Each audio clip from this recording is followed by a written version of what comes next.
दिल्ली रे बीजेपी रो बाजीमात ओडिशा रे जोरदार सेलिब्रेशन तेबे आलीरू आठगढ़ सालेपुर संबलपुर सबुठी उत्सव परिवेश देखा मिली बाजा बाण सहित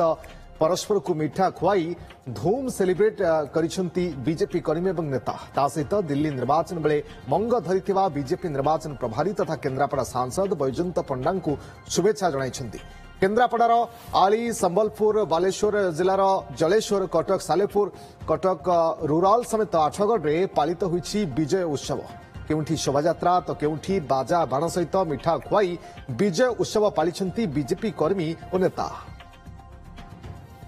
हमें तो बहुत खुशी भारतीय जनता पार्टी बीजेपी बहु संख्या रे जयलाभ करी दिल्ली रे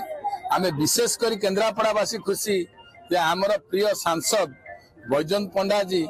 नेतृत्व नहीं प्रभारी थिले एवं तांको नेतृत्व रे दिल्ली रे भारतीय जनता पार्टी विजय होईची। आमर सांसद केन्द्रापड़ा को जो भाव में दिल्ली प्रदेश निर्वाचन दायित्व दि जाइथिला सेठी तांको प्रभारी भाव में नियुक्त करते प्रिय प्रधानमंत्री एवं आज सफलतार शीर्ष मध्य दिल्ली पहुंची से मोर अंतर भारतीय जनता पार्टी कटक जिला तरफ मु आमर प्रिय बैजयंत पंडा जी को कृतज्ञता जनाऊँ।